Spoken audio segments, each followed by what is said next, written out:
Ya estamos de vuelta y me da muchísimo gusto no solamente saludar a la doctora Aribel Contreras, usted la conoce bien, es la coordinadora de la licenciatura de Negocios Globales en la Iberoamericana, sino además hacerlo en vivo aquí en el estudio. Querida Aribel, qué gusto. Al contrario, Mario, qué gusto saludarlo, ya nos hacía falta vernos en persona. Ya nos teníamos que ver y además hacer este recuento de eventos relevantes.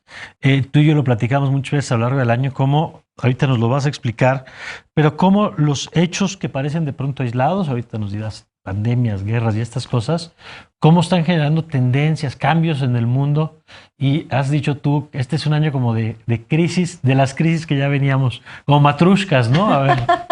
Así es, Mario, este mundo convulsionado, la forma en cómo estamos cerrando el año 2022, se caracteriza por ser el año de la crisis, de todas las crisis heredadas del año 2021. Es decir, pensábamos que el año 2022 iba a ser el año de la reconfiguración, donde la economía se podía tener una bocanada de oxígeno y donde pensábamos que también las cadenas de suministro, es decir, estos eslabones de las cadenas productivas, iban a regresar a la normalidad, pero nos equivocamos. ¿Por qué, Mario?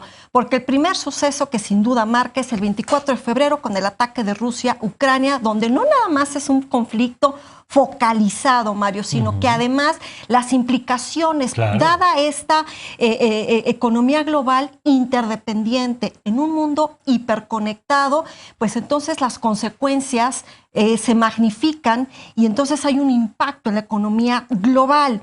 Segundo suceso importantísimo, Mario, que no podemos perder de vista es la política cero COVID de Xi Jinping. Esta que hasta hace unas semanas empezó a revisarse, pero que ha marcado todos los años de la pandemia ya. Sin duda, y estaríamos hablando ahora en una nueva era donde se ha flexibilizado esta política, pero que durante casi todo el año 2022 estuvo con medidas sumamente estrictas, donde inclusive los empleados se iban a su casa a descansar, se cerraron fábricas y hay una serie de cuellos de botella que se agudizaron a lo largo de este año. Deberíamos entonces ya también hablar de una terrible crisis energética, no solamente por el alza en los precios internacionales, desde carbón, que termina petróleo y gas bajando un poco, natural. pero que tuvo picos enormes, sino que le pregunten a Estados Unidos y a Europa. Biden y a Europa, claro. Sino que además, Mario, estamos viendo que esta crisis energética redirecciona los planes que se tenían a mediano y a largo plazo por parte de Occidente, que era moverse a energías renovables. Ahora estamos viendo el regreso a las energías fósiles, estamos viendo estos precios que han roto récords y por lo tanto me parece que estaremos viendo entonces el año 2023 con una nueva reconfiguración en el sector energético. Y un cuarto pilar que le apuntaría yo, Mario, es que de acuerdo a las movidas y estrategias de Putin con el rublo ruso, con estrangular la proveeduría de energéticos hacia Europa y entonces exigirles a los exportadores que pagaran con esta divisa y que ha sido todo un caos, yo veo una nueva arquitectura financiera internacional. ¿Tú sí crees que se está construyendo?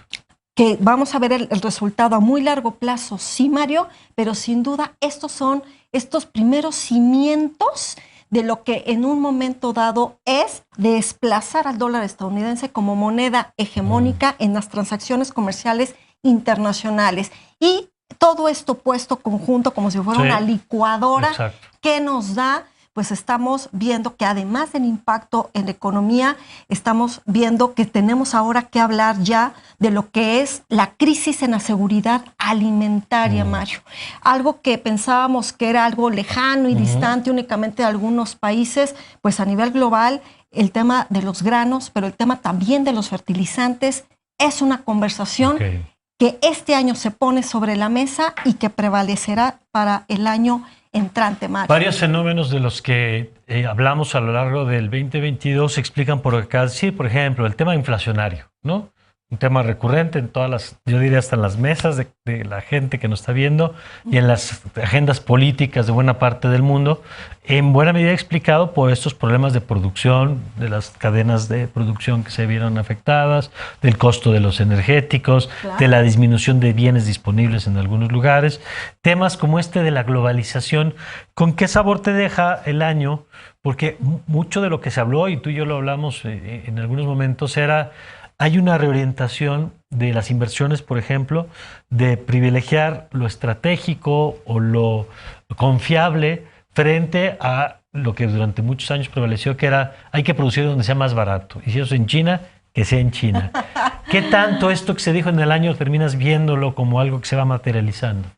Me encanta tu planteamiento, Mario, porque yo diría que entonces estamos viviendo dos fenómenos importantes. Uno es un nuevo orden dentro del comercio internacional, que es que cada país tendrá que replantearse si seguir con acuerdos regionales o si tendrá su propia agenda comercial y por lo tanto plantear y hablar sobre esta famosa relocalización productiva. De ahí estos nuevos términos que han salido mucho a la luz, perdón el anglicismo, pero así se dice, que es el famoso nearshoring, el friendshoring, es decir, este replanteamiento de relocalizar ya no solo una parte del proceso productivo, sino a lo mejor la totalidad, o bien buscar proveedores sustitutos. Y el segundo fenómeno que tú y yo en varios momentos lo hemos platicado es que este año yo confirmo que estamos hablando una nueva era en la historia de las relaciones internacionales, que yo he bautizado como la Segunda Guerra Fría 2.0, y donde el coletazo a todo esto es el efecto Matrioshka, que así yo bauticé el fenómeno de lo que en su momento se vivió en los 80s con Rusia, pero que ahora lo vivimos al revés, donde es un alza en los precios de materias primas, específicamente granos, metales y energéticos, y donde cuando vemos que como la economía se encuentra, es toda interdependiente, pues entonces hay lo que es el efecto mariposa, es decir, de donde se da el efecto, hay una consecuencia amplificada a nivel global y por lo tanto a nivel de comercio internacional. Hoy vemos que ya no son las clásicas alianzas, Mario.